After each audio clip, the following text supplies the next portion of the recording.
All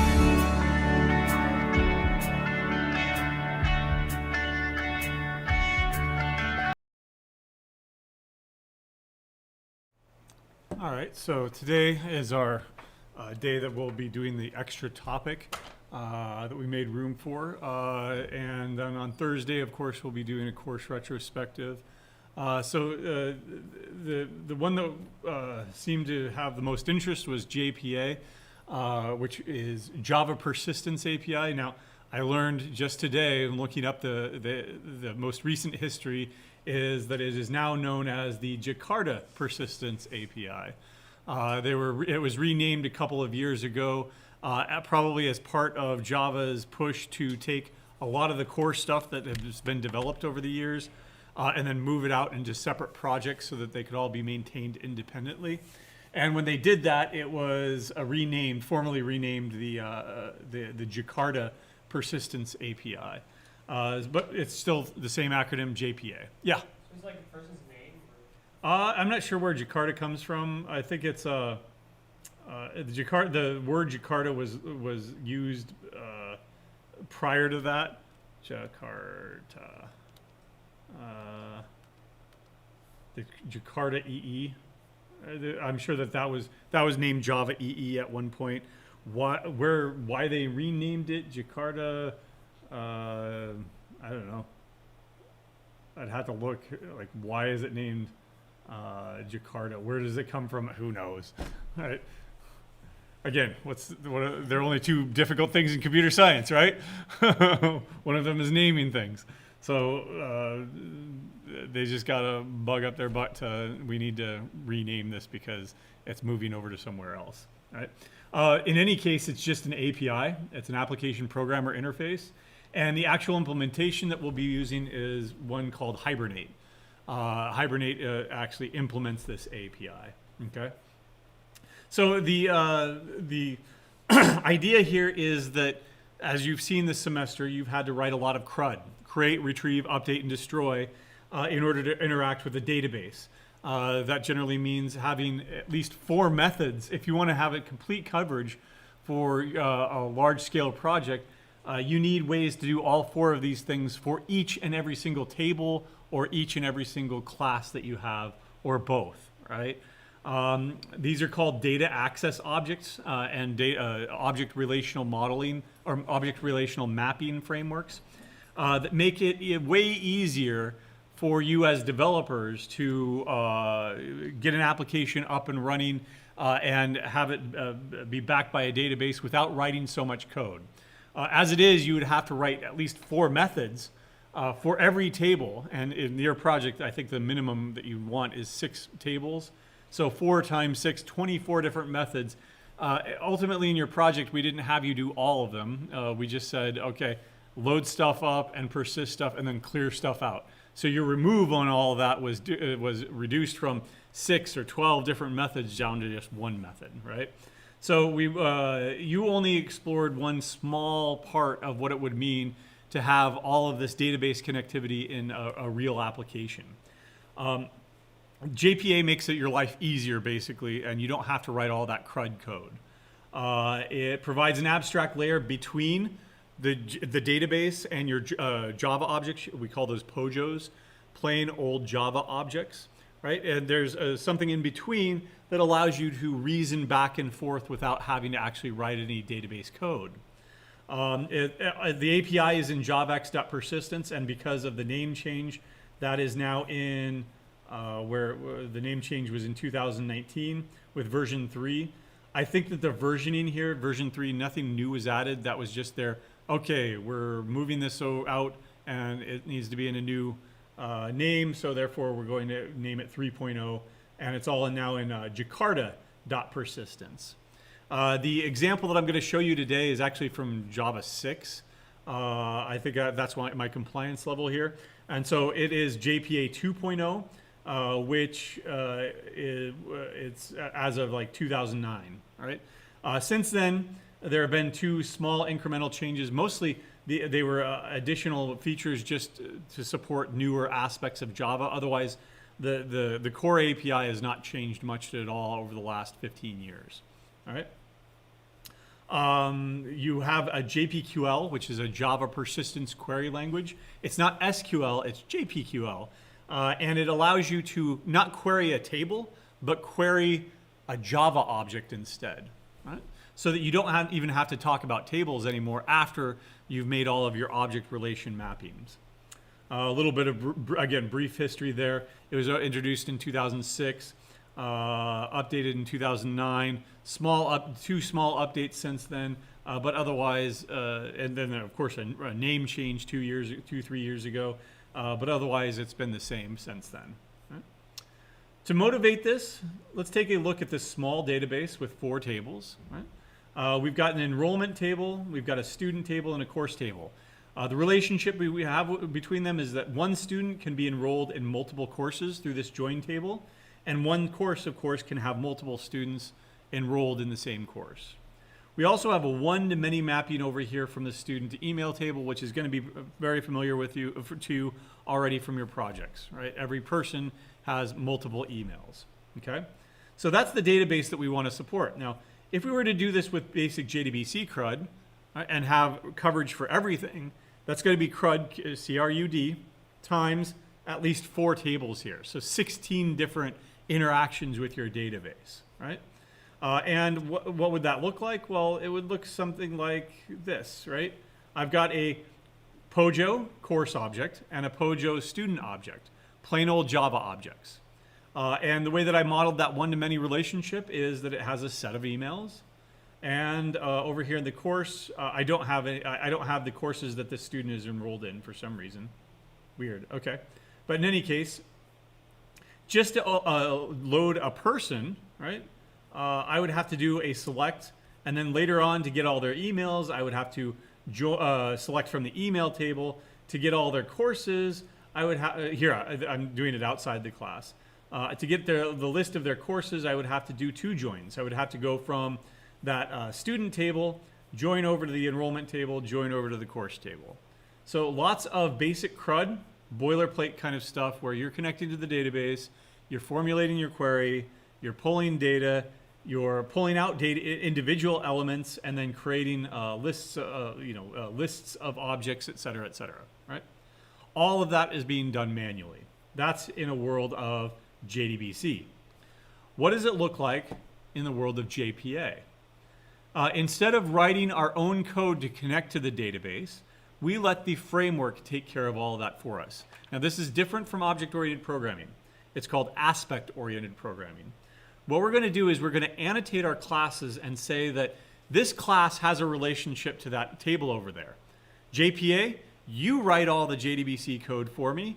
You run all the JDBC code for me. You run all the pulling of data code for me. I don't want to have to write a single line of code to connect to my database, right?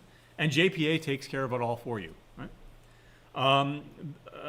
We do have an entity manager. The entity manager is responsible for keeping track of all these entities.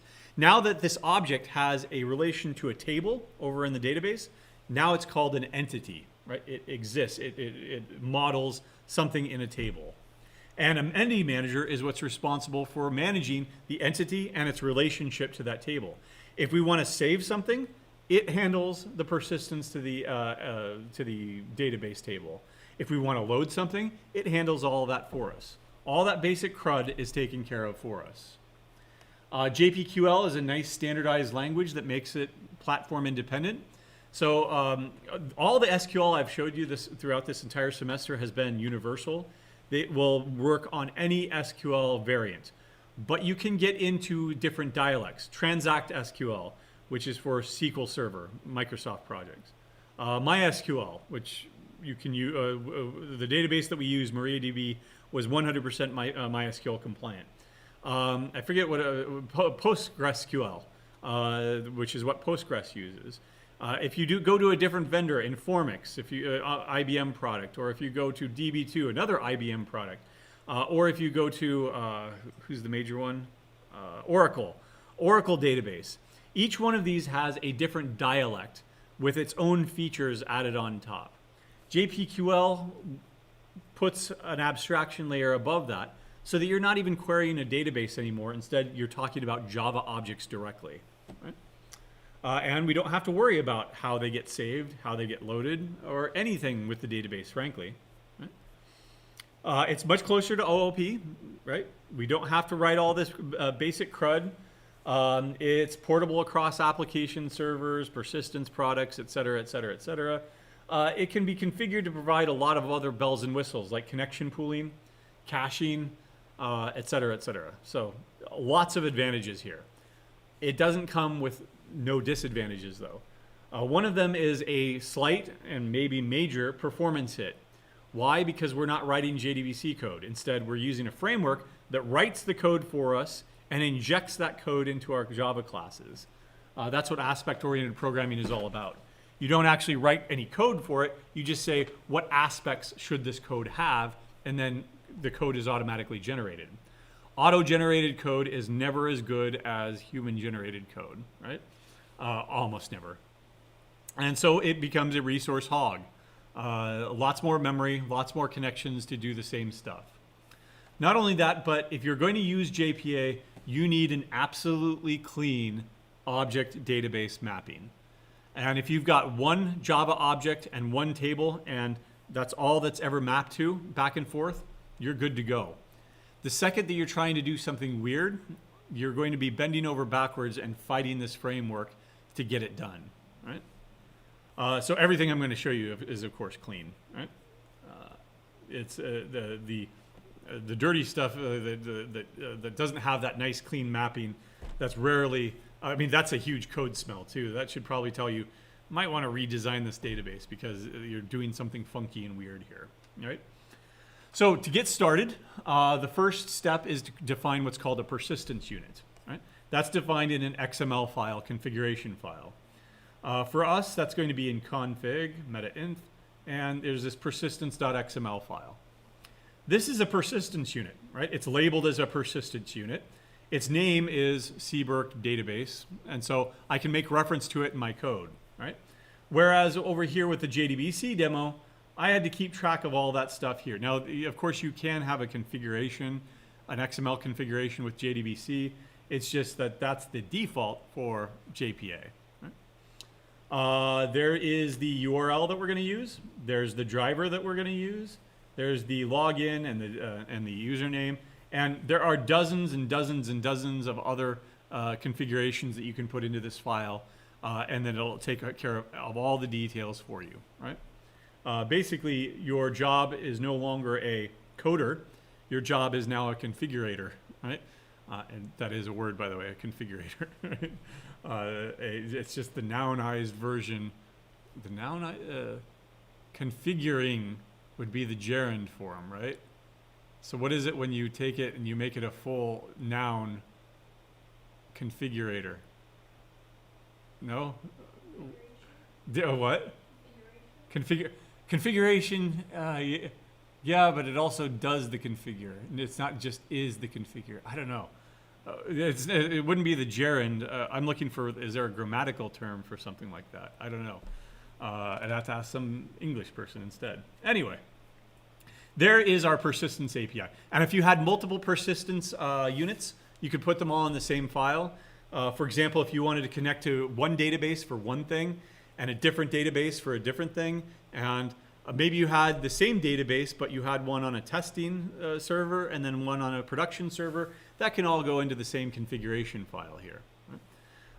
Configuration files are also nice because they're good for hot swapping, meaning that you don't have to recompile and redeploy code. You can just change the configuration, flush the configuration, and it's now pointing to a different database server magically without you having to redeploy or recompile, right? Or rebuild a jar file like you've been doing this entire semester. All right, that's the first step.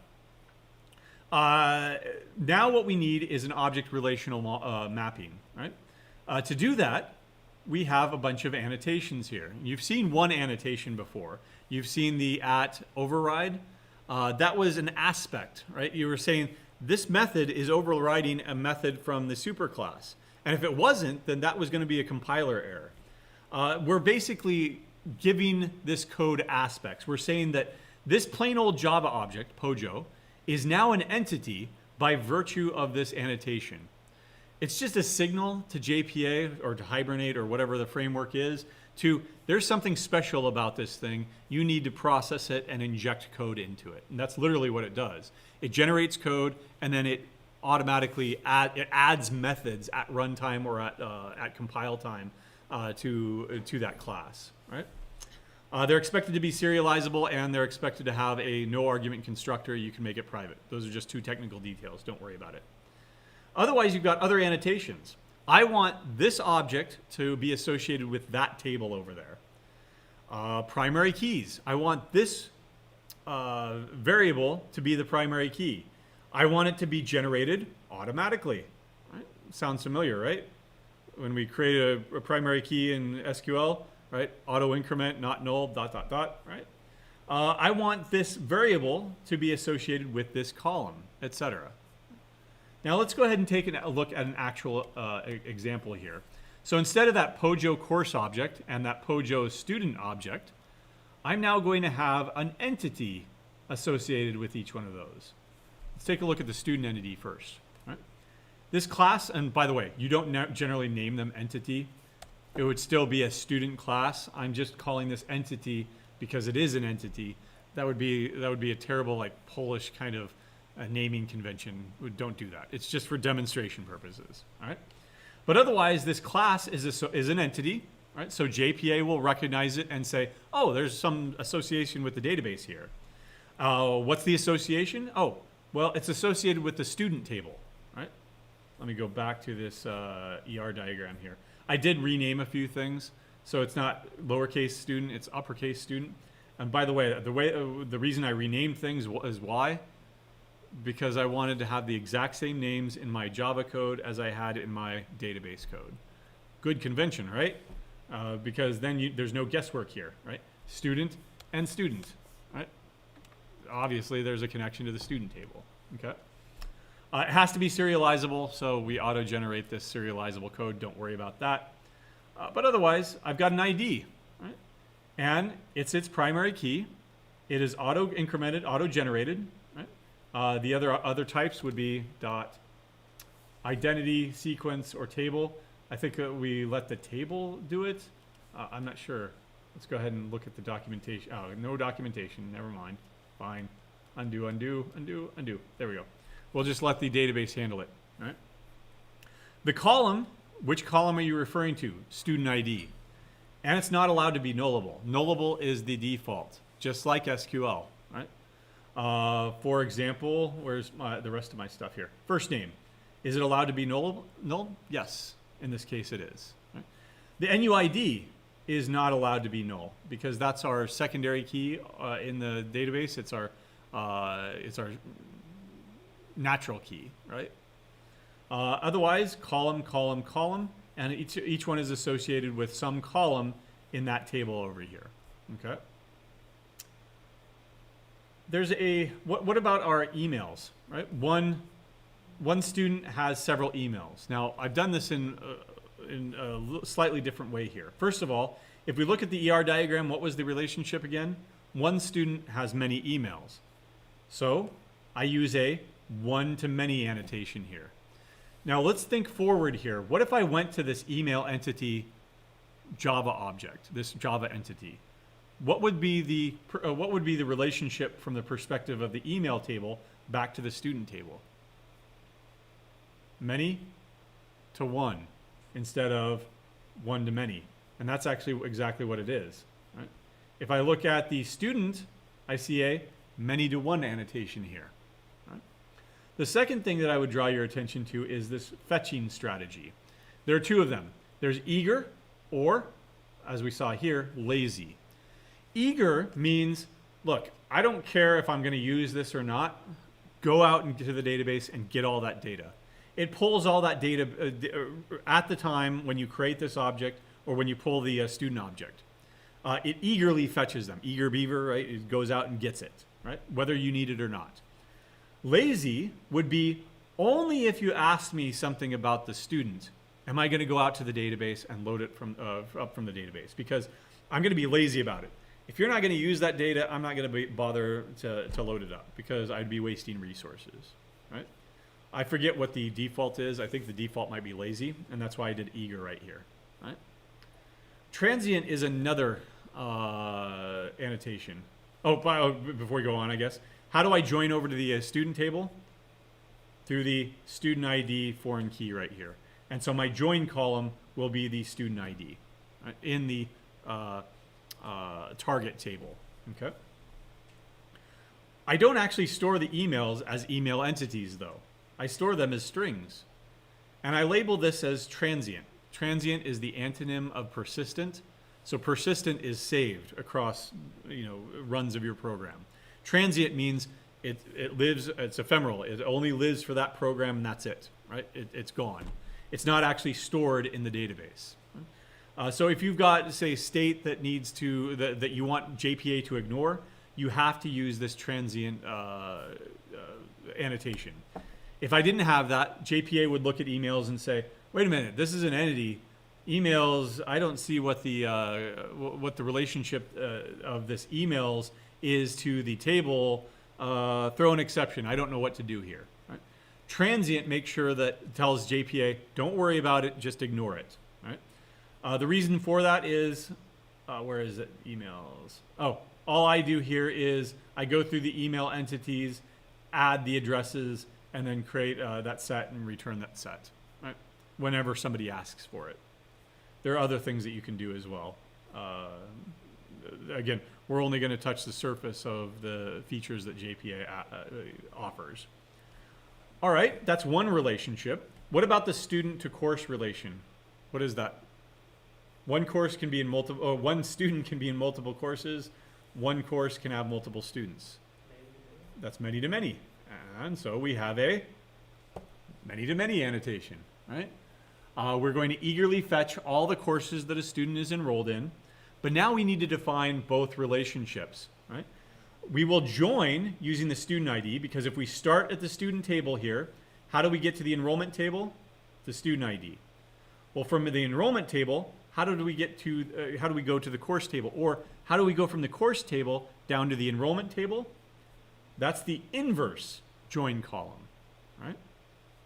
And that's going to be course ID. And that gives me all these course entities right here. Let's take a look at what that looks like. Now, do you see an association with the student table here? Or the student Java class, I should say. Anything? Nope. That tells you that relations are unidirectional. I've only annotated from the student to the course table over here.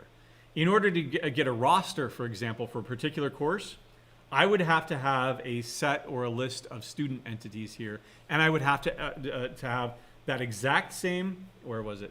That exact same annotations, but instead of going one direction, it would come the other direction.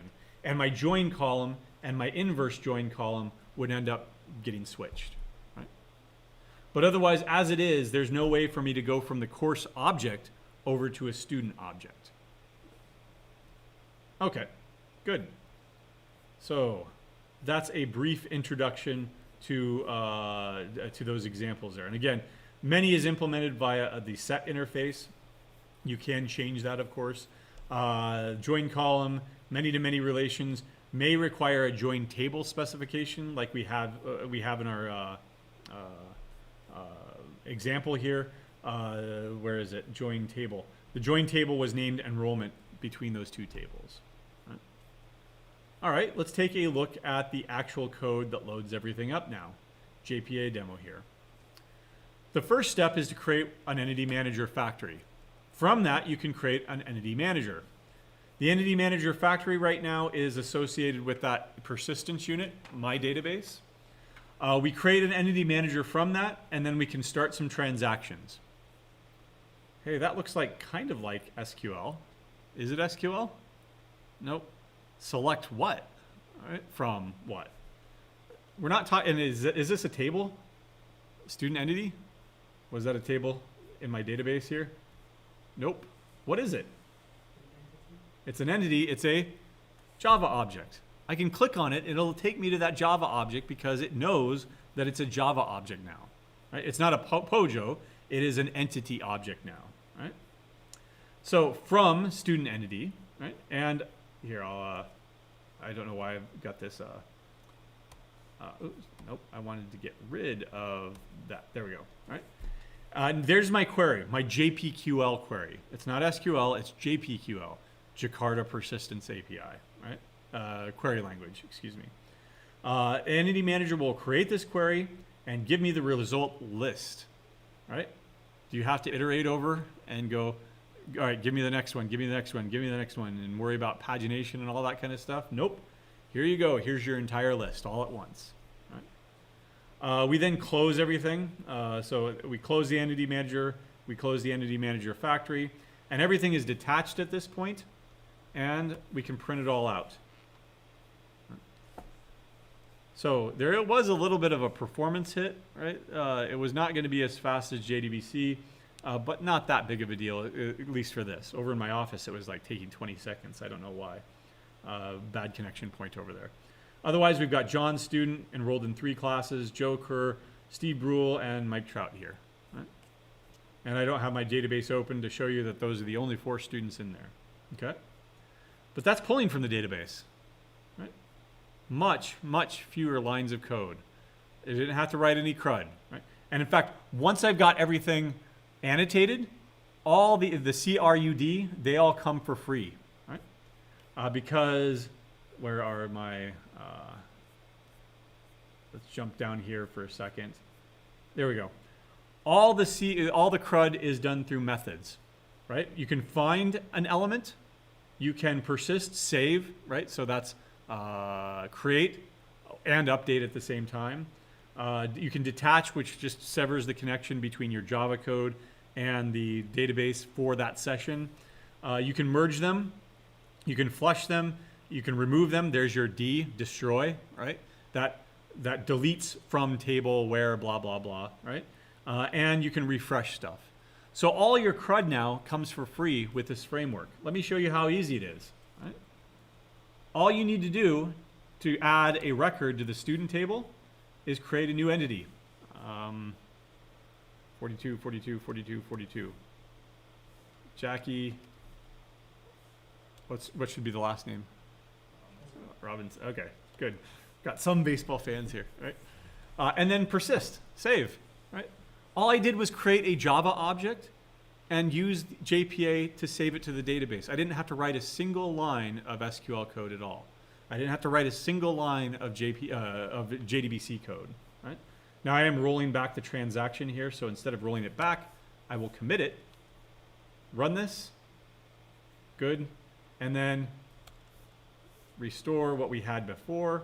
Go ahead and get rid of this because I can't put 2 Jackie Robinsons in there. One of a kind. There we go. Jackie Robinson's in there with their NUID. Right? Right there. Cool? So you might be asking yourself, why the hell did we go through like 4 weeks, or not 4 weeks, it was more like 2 weeks of JDBC stuff when you had this nice shiny thing here? You got to learn to walk before you can run, and you got to learn to run before you can fly, right? So you do need still knowledge of SQL, knowledge of database connectivity until you get to an abstraction layer on top of that. Yeah. Still surrounded with a try catch? You don't have to anymore because now everything is a unchecked exception. They fixed it, right? Everything is a runtime exception. I'm still surrounding it here just, for best practice, whatever. But otherwise, and also it allows you to roll things back, right? If something occurred, then you want to roll back all your changes and undo, basically, right? Maybe, if that's your design. Right? All right, excellent. So, lots of work saved now. Some other nice features. If you ever find yourself needing to actually execute raw SQL queries, you can still do it, just like JDBC, with a native query interface. Right? That allows you to execute arbitrary SQL code if you want to. Right? So it's not a replacement for JDBC. In fact, it's written on top of JDBC, but it also provides an interface so that you can still do whatever you need to do. That way, if you've got an entity that actually does not have that clean of a mapping, well, it's that table and that table and that table and that table, right? Aspects of each one of those things, you can still do it with the native query. Right? Another nice aspect about it is that there are no checked exceptions, so you don't have to run everything through a try-catch. But a third great thing about it is this: parameters. How did you have to do parameters in JDBC? Question mark, question mark, question mark. Say that you had 4 parameters here. Which one was which? Which one was the NUID? First one, third one? Also, oh, I'm only setting 3 over here. Damn it, which one did I not set? Or I've got only 3 over here, but I ended up setting 4. Oh, damn it, where's the mistake here, right? You don't have the same number of columns, right? That all gets solved with named parameters, right? Instead of having 1, 2, 3, 4, question mark, question mark, question mark, question mark, you use colon, and then you name the parameter whatever you want. Then you use the same name down here to set the parameter. Right? Now there's no guesswork involved at all. Awesome, right? So some of the warts, some of the bad aspects of JDBC, because they were naive, right? The late 90s, I don't know, they used to say back in the 70s everybody was on coke. I don't know what they were on in the 90s. Jolt Cola, maybe, I guess. They were drinking bad Jolt Cola back in the late 90s when they designed all this crap with these bad aspects to it. Thankfully, they've all been fixed. Yeah. So is the parameter just like whatever follows the colon, and once you hit space, you're like back to Yep. everything else? Yep, exactly. Now, what happens if you need a colon? You never need a colon, right? It's not part of the language, right? You don't even need to escape it, right? A colon will always be a parameter, right? The one thing that isn't too clean is inheritance, as you well found out this semester, right? You had multiple assets. You had property, crypto, and stocks, and then a couple of others, right? And the one that we suggested, because it was the simplest, is a single table inheritance strategy, where you define, well, here, one asset table, and then depending on the value stored in one of the columns, the discriminator column, that thing was a stock or that thing was a property, etc. That's how you do it in JDBC or JPA as well. Now, you can do it through 2 other strategies, joined or table per class strategy. The table per class strategy would have, if you had asset, then the 3 sub-assets, and then option, and then the 2 sub-options, you'd have 1, 2, 3, 4, 5, 6, 7 tables, right? If you went with that, then that was a table per class strategy. We discouraged it. We didn't take off for it. We just said, okay, you're writing a hell of a lot more JDBC code than you need to do, right? You could also have a join strategy where all of the stub classes, basically, anytime you add a new state, that's where that's a separate table, right? Again, single table inheritance strategy is the way to go because it's the simplest. Right? Here's an example.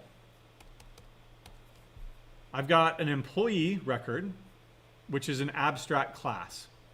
Then I've got 2 subclasses, an hourly employee and a salaried employee. And the way that I've done this in the database is I've got one employee table. Right? This abstract class is associated with that table. The subclasses are not associated with any table. Right? Why? Because JPA automatically instantiates the correct one. How does it know which one? Well, we tell it, well, it's a single table inheritance strategy. And to determine which type of employee it is, look at that column right there, the discriminator column. Based on the values stored in that column, if it's an H, you'll load up an hourly employee associated with this class. If it's an S, you'll load up a salaried employee associated with this class. Right? And then it takes care of everything automatically for you. Right? You don't have to worry about anything. Right?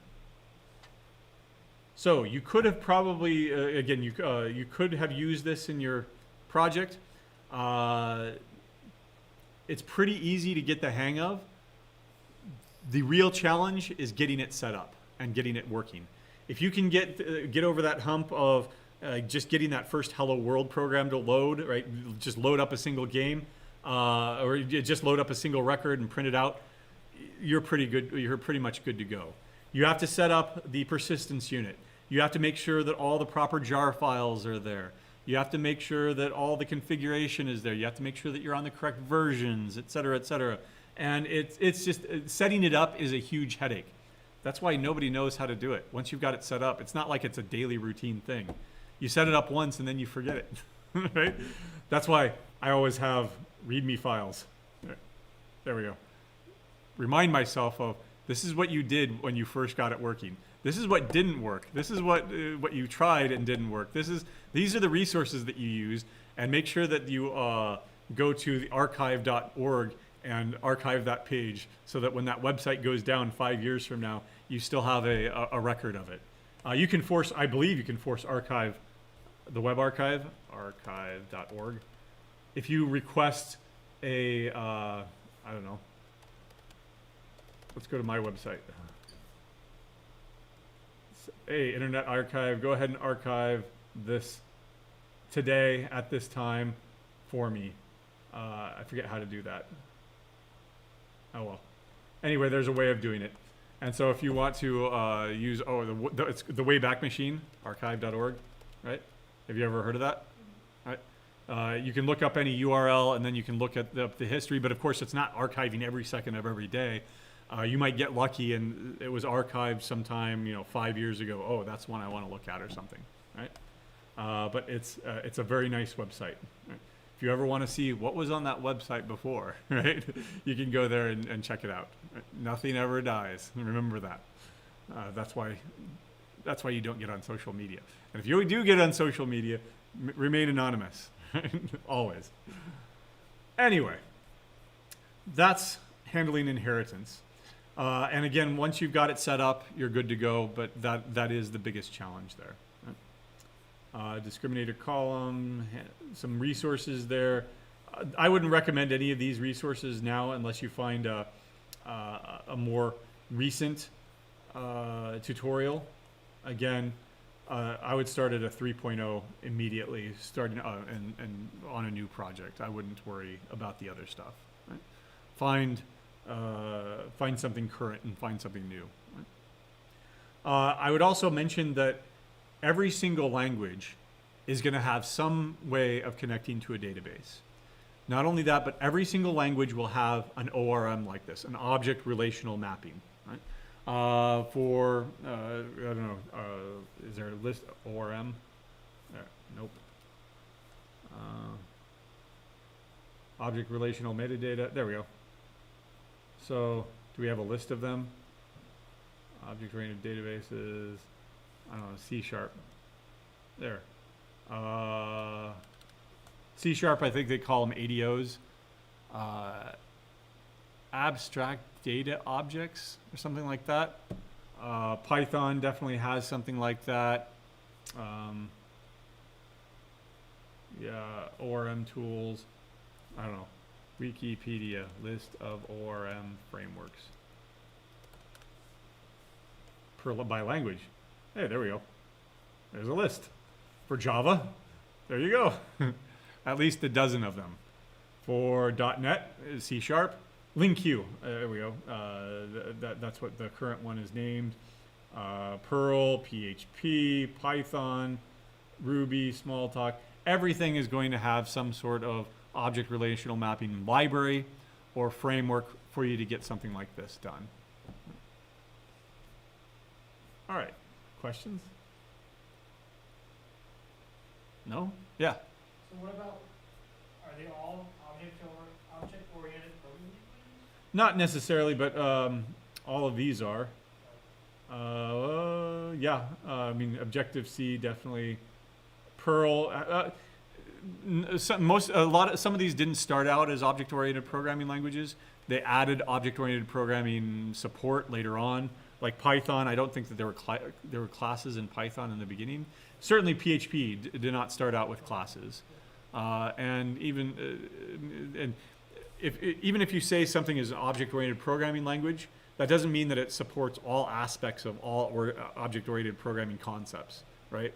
For example, well, PHP is not, and Python for that matter, they're not statically typed, so they really don't have good inheritance, strong inheritance.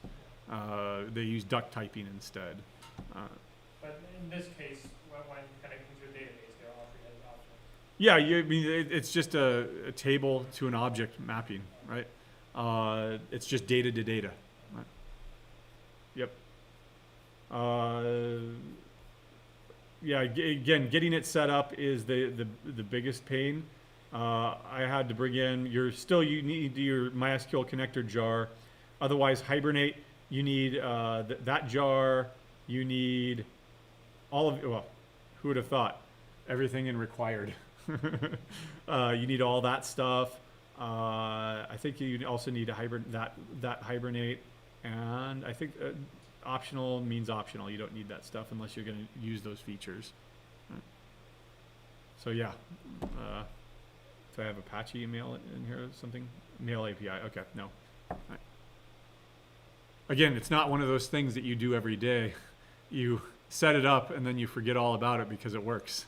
Maybe that would be good to fall under like DevOps, right? Development operations. Somebody whose everyday job is just to get environments set up and troubleshoot environments. Maybe they would do something like that on a daily basis. But even then, they're going to automate the process and like, all right, here's what you need. I wrote a script for it. Just run that script and you're done.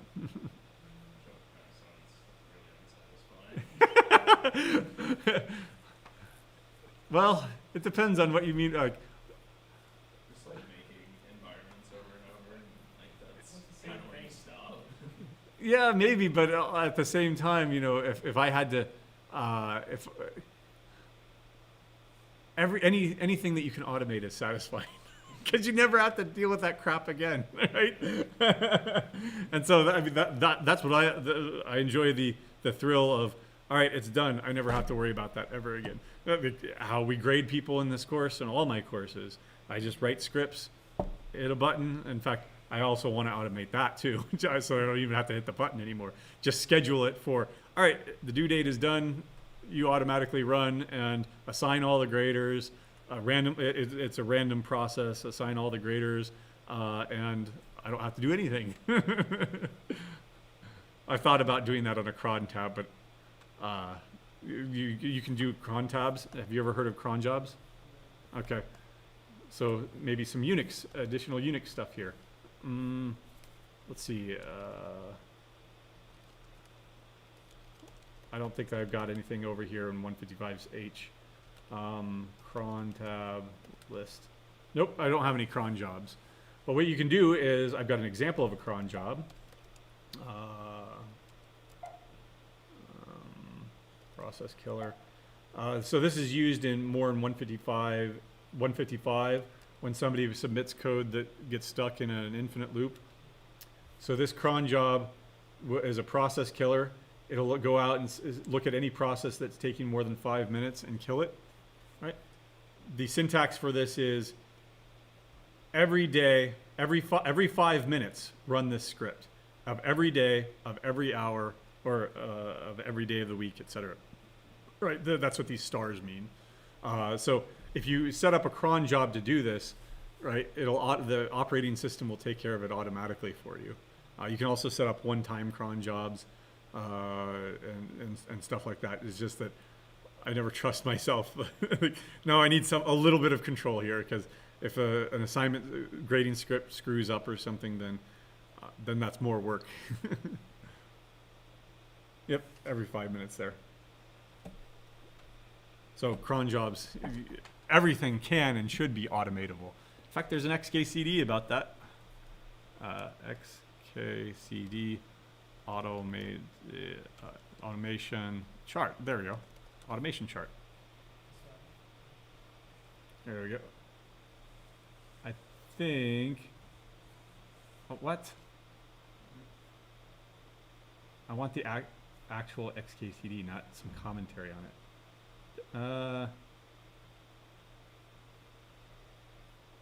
That's not the one I wanted, but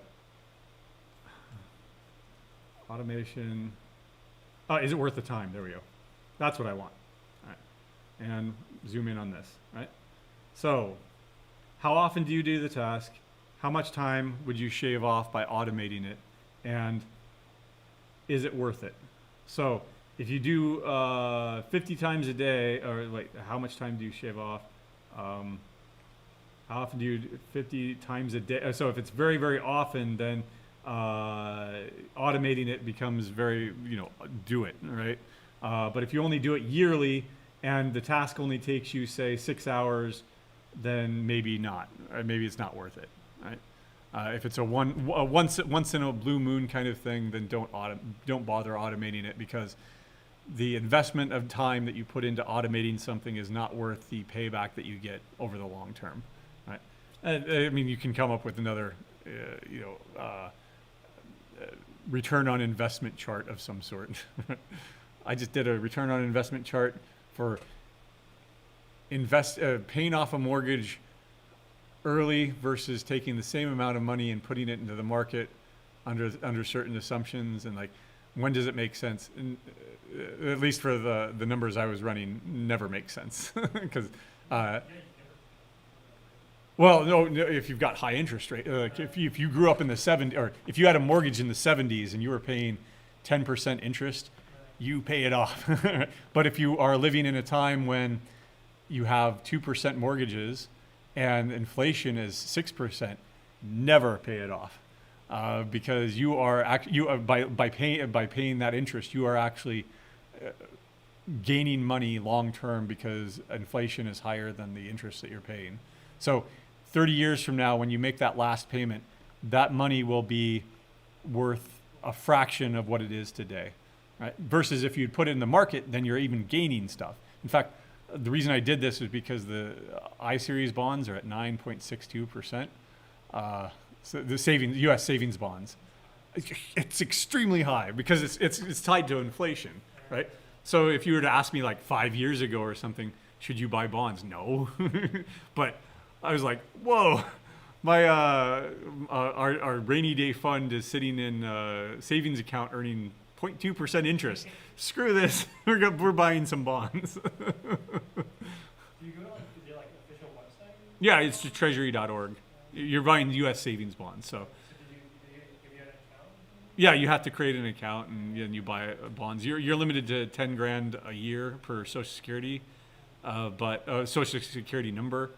I don't know if not many people have 10 grand lying around anyway, but you can buy as little as like $50. When I was a kid, my grandmother gave me a $50 savings bond, and it's like, oh wow, 1% interest. Thanks, Grandma. But now 9% interest. Yeah, thanks, Grandma. I worked at a bank in high school, even CDs were getting like really bad. Yeah.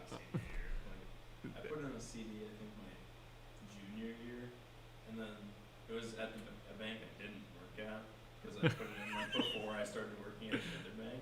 They never sent me a notification telling me it like came due and I forgot about it. Oh, it'll still earn interest. No, so they just rolled it over, the interest rate was shit the second time around. Yep. So now I just have it earning like nothing, waiting for it to come due again. Yeah, put that into a bond right now. I mean, it'll change. It fluctuates. So every 6 months, like if inflation goes down 6 months from now, then all right, pull it out.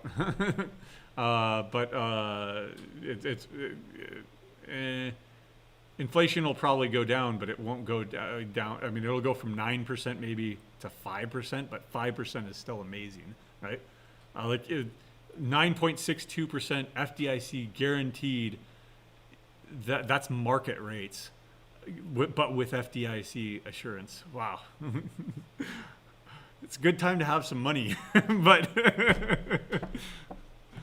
at the same time, Inflation's also high. inflation is high, but yeah, and so Don't spend it, just have it. yeah.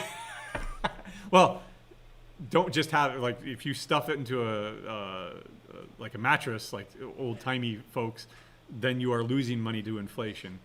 Put it in the market, put it into bonds, whatever's paying the best at the time.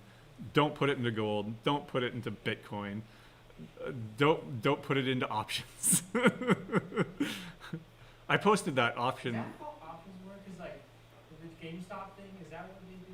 Well, I mean, GameStop down? that's a little bit different in that I'm not a financial person, so don't quote me on this. But it's because a whole bunch of people overbought GameStop thinking it would go down in flames, or they shorted it basically. They shorted it like 1,500%. In other words, they shorted more. If there were like 1 million shares, they shorted 15 million shares. Right? That's basically market manipulation and cheating, because you shouldn't be able to theoretically buy something like I want 50 billion tons of gold. There's not much gold in existence, right? But if it's just on paper, it works. And because they were so over leveraged, other people, were the GameStop folks, the super stonk people. They've bought as many shares as they can, and they're holding on to them so that they can't exercise those options, and they have to keep paying it forward. That's my limited understanding of the situation. The short that I posted, that one guy, it wasn't Tesla. What was it?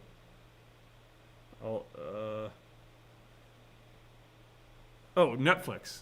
Netflix crashed, and so he had shorted Netflix for the next day or two, and he had $100,000 overnight in options, right? So if you can predict something like that, or if you could work at Netflix and see the quarterly earnings reports before anybody else, and then go and tell your friend, hey, short Netflix, that's illegal. At least it's illegal for normal people. It's not illegal for if you have enough money to do it. Yep. All right, so on Thursday we will come back and we'll just have a course retrospective of some sort. But yeah, it's always a good time to have money.